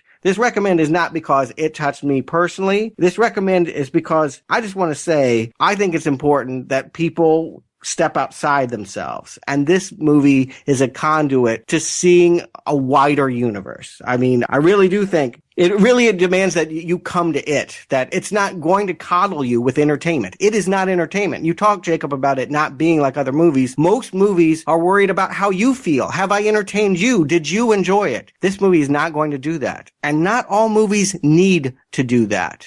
This movie is good enough that you should go to it, that you should do the work. And if you don't do it for Kubrick, if you don't like his cynicism, if you think he's self-important, that's fine, but do it for something. I think it's important to see movies as more than mere entertainment. And for me, this is the pinnacle of movies as art. But I like movies as entertainment. So do I, Arnie. That's why I started Now Playing, is to be a podcast not for film snobs, but for movie lovers. Like TBS had this block, movies for guys who like movies. And while, I'm not all about Arnold Schwarzenegger action and all the TNA you can shove in, that's kind of why I started Now Playing, was to be a counterpoint to what I felt were the erudite critics out there who exist to suck the cocks of filmmakers who make incomprehensible, oblique films because they are so far up their own assholes that all they breathe is farts. I sense a recommend coming. I mean, I wanted to bring an everyman sensibility to Now Playing, and so I look at this first and foremost as a movie. And 2001 doesn't work as a movie. It doesn't work on a narrative level other than the third act with Dave versus Hal, which is superb. So I can't recommend this as a movie. But yet, since the first time I watched it, I've been on the fence on if I give this the green arrow or the red arrow. Because if I give this a green arrow, I have to change my criteria and do what you said. I have to rate this film like I would a painting or a sculpture or a mime. Right. Yeah, you do. It's art, but it's not entertainment. And here at Now Playing, we review entertainment because I think that's what the majority of theater goers in America today like, is to be entertained. The films that aren't entertaining don't hit the huge cultural mass. But then there's another aspect with 2001. I mean, I'm scared to give it a red arrow. I mean, God knows there are enough people in our audience who I've likely offended with my recent description of the stereotypical art house film. And if I don't recommend this film, I mean, all three of us get the emails. You've recommended this, but you don't recommend that. I mean, Stuart, Amazing Spider-Man 2? Yay! Spider-Man 2? Nay. Jakob, Batman and Robin. Coming back to bite me. Look, Arnie, nobody on this podcast, at least, I can't speak for our viewers. They're mostly very nice folks. I can't imagine anybody would resent you speaking from the heart. But I am hoping you give it a green. I can't lie. It would be nice. I mean, all of us recommended Catwoman, and people love to throw that in our faces, and I live with the red arrow I gave to Batman Begins. So could I take the backlash of taking this? I mean, this would be like giving a red arrow to Citizen Kane for sci-fi fans. I mean, Jacob said this was his favorite film of all time, although he's backed off that statement a little bit, but I certainly see this influence there. The question is, do I chalk this up as sci-fi homework? We've done a lot of horror homework that I've happily given a red arrow to, because I certainly see the influences of 2001 on films that I don't just like, I love. Without 2001, there'd be no Star Wars, and I'd have no tattoos. Without 2001, there'd be no Alien, and I wouldn't have had the great video games and experiences with those movies. 2001 created the entertainment I enjoy. So it is there as that homework. But the recommend. This recommend is as drawn out as a Kubrick film. You know, I gotta say, if I judge this as I would Cirque du Soleil, I mean, the narrative isn't there, but it is beautiful. And the score, I mean, God, I love this score. I mentioned I grew up listening to classical music, so this is taking me back to music that I haven't heard in a long time, but it's music I don't cry, I don't well up, but the way music moves me, I get into this music. And Kubrick, I've said this in The Shining, I think the man is a genius cinematographer. Writer, director, I'm not going to use the G word there. But man, he had an eye for where the camera should go and what the frame should look like. And so you've got great music with great visuals. So now I have to evaluate this like a 2.5 hour music video. And it's one that I love watching. So do I recommend 2001? Yes. I'm gonna give it the green arrow. You're not just doing this out of guilt, are you? I'm not. Yeah. I'm not just doing this out of guilt, because I can't recommend this as a movie, but it truly is in the Blu-ray edition, and I don't know what tinkering went on to cleanse it up for digital, but it's one of the most gorgeous pieces of film I've ever beheld. I could watch the film on silent and pick my own classical music to go with it. I'd have almost the same feeling. But this movie took me on a trip. And when Dave went into wherever he went, I thought he went into the monolith, but wherever he went, I felt like I was going with him in a way that few films make me feel. And this isn't a guilted thing. This isn't the first time I've recommended a film like this. I recommended Tron Legacy for the same reasons. Wrong answer. The fact that you struggle with this and not Tron legacy is somewhat disturbing. But it's the same thing for me. Here, it's Strauss. There, it's Daft Punk. In both cases, it's really awesome visuals. And that's what made me give Tron a Green Arrow despite a nonsensical storyline. And so 2001's going to sit right there with it. It's a absolutely gorgeous film for those willing to stop thinking about story and start thinking about meaning. And notice I don't say turn your brain off. I've come to hate the phrase turn your brain off entertainment. I never think you should turn your brain off. But it does become a movie I enjoy for this conversation that the three of us have about meaning more than any discussion we could have about plot.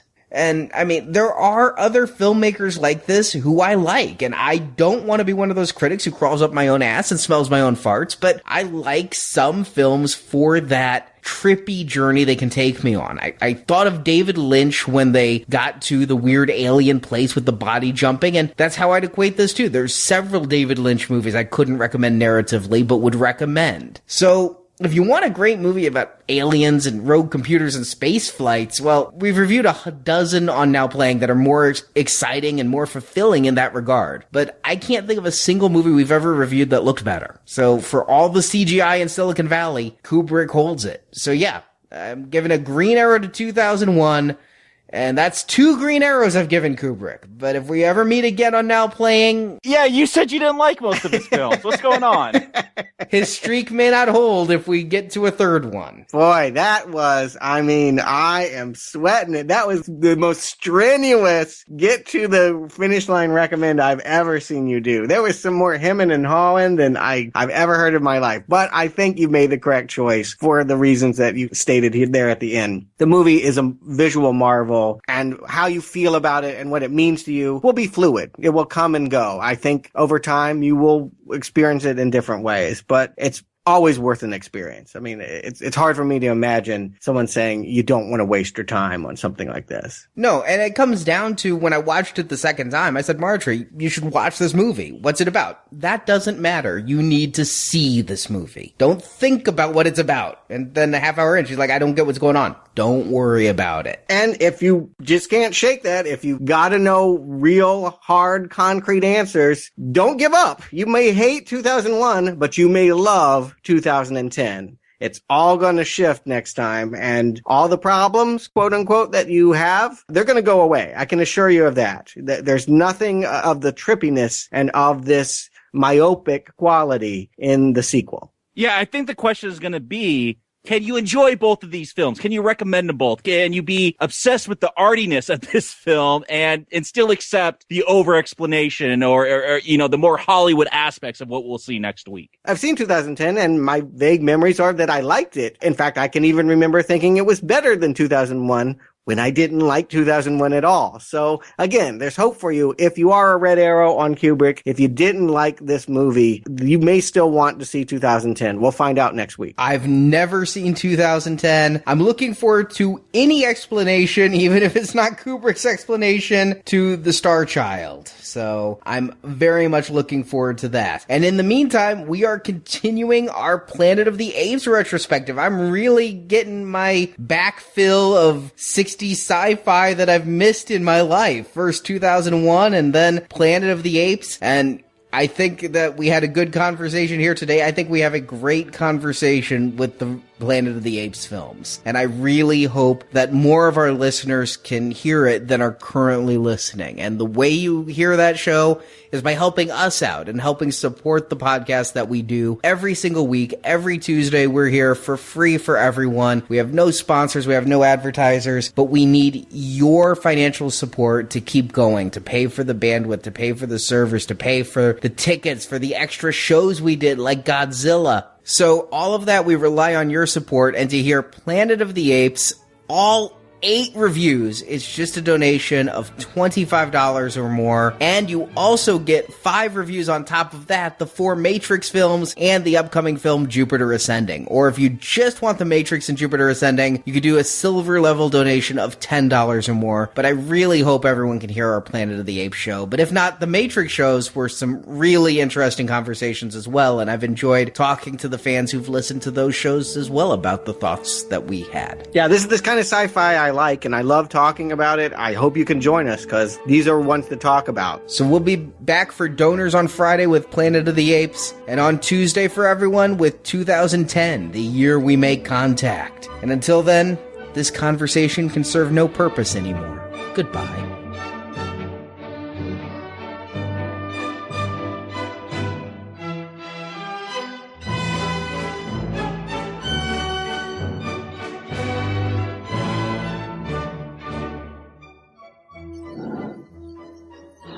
Just what do you think you're doing, Dave?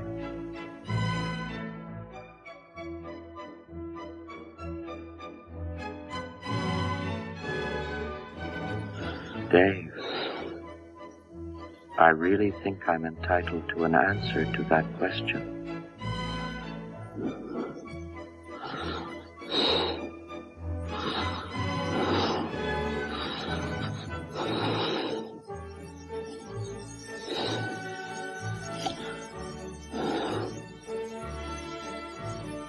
I know everything hasn't been quite right with me, but I can assure you now, very confidently, that it's going to be all right again. Thank you for listening to this episode of Now Playing, and we hope you've enjoyed the show. It is the most important message you have ever sent. Come back to NowPlayingPodcast.com each week for another in-depth movie review. It's all very clear to me now. The whole thing. It's wonderful. And in the NowPlayingPodcast.com archives, you can find reviews of other films such as The Shining, The Social Network, The Wolf of Wall Street, The Aviator, Shutter Island, and hundreds more. My God, it's full of stars. While at NowPlayingPodcast.com, be sure to join our forums where you can discuss these films with other listeners. I enjoy working with people. You can also follow Now Playing on Facebook and Twitter, where we post announcements of new episodes and where the hosts post movie mini-reviews. Links to our social media pages can be found at NowPlayingPodcast.com. And, of course, his congratulations on your discovery, which may well prove to be among the most significant in the history of science.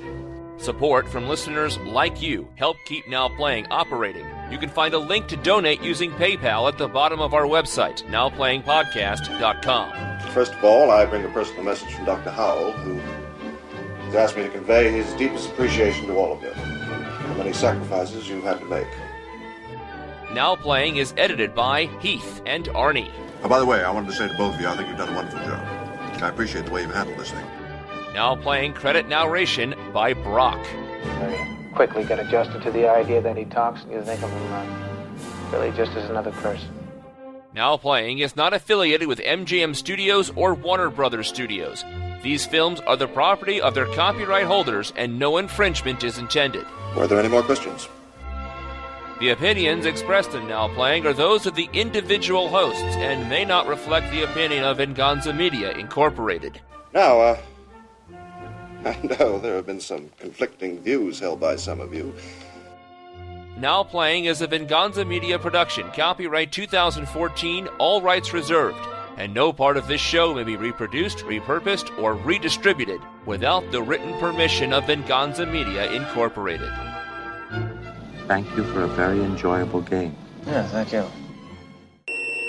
Today, we're discussing 2001, A Space Odyssey! Boom, boom, boom, boom, boom, boom, boom, boom. Starring Keir Dullea, Gary Lockwood, William Sylvester! Bye-bye! Directed by... You gotta get real high there. This is gonna... Hold on! Much like you may have to get for this film. You hit puberty a long time ago, boy. You can't do it. Directed by... Directed by Stanley Kubrick! I don't know what you're doing now. That sounds like some Voltron theme or something. That is not Strauss. Sorry. Alright, fuck it. We got the blooper out of the way early then.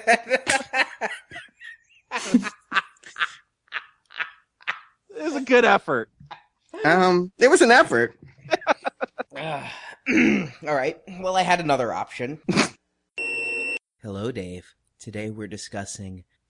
You sound like the fucking guy from Family Guy, the pedophile neighbor now. I don't watch Family Guy. I don't know what that means, but maybe. You don't sound like Hal, but I get it. You don't have to. You know what I mean? Like, you can be close enough that, like, people get it without it being, like, you know. It's actually in English. That's the craziest thing. I kept being like, what's the translation? What's the translation? Well, that is actually how you say it. It is, hold on. Zarathustra. Yeah. It is thus Zarathustra. Boy, this is a blooper. This is why I looked at you. Yeah. Thus Zarathustra. Yeah. Thus, oh, you're right. Thus spoke Zarathustra. Zarathustra. Oh, shit. Thus spoke Zarathustra. That's not the original name. It's also Spack Zarathustra. Yeah, that's what I saw. Oh, yeah, that's the German. Yeah. That's the German. Yeah. No, yes. No. Yeah, I knew the German one. Yeah. Thus spoke Zarathustra. Oh, see, I've got it wrong in my head. Thus spoke Zarathustra. Is it Thustra? I've always said Thustra. That's how we said it in philosophy class. But... Okay. One more time. Thus spoke Zarathustra. And remember, it was supposed to have the British narrator. I'm going to applaud the music. I'm going to applaud the movie. But extraterrestrial, especially given where this movie goes and knowing where this movie went from my bits of knowledge coming in and the title, 2001, the year we make contact. 2010. 2010. Oh, that's 2010? Okay. Yeah. This is a Space Odyssey. Oh, okay. I feel like this is the biggest point of drama, even though, as you said, it doesn't make sense. It isn't the end of this segment. It isn't even the middle of the movie. Speaking of intermissions, can we take a pee break? Sure. Because I gotta pee. You know, and maybe that's why, because everything is so stoic. The real moment of, I guess, scariness, of fear, you know, someone drops their computer. I'm sorry, computer. No, I just stood up and sat down. Oh, okay. And there's that moment where he's like, Hal, open the Bombay doors. Pod Bay. Oh, Bombay. We're in India all of a sudden. Pod Bay. I was a computer science student at the University of Illinois, not very far from where Hal was born, and so I know that the first song they ever had a computer sing was Daisy. It didn't sound as good, though. Urbana, Illinois smells like cow poop. I'm going to leave it there.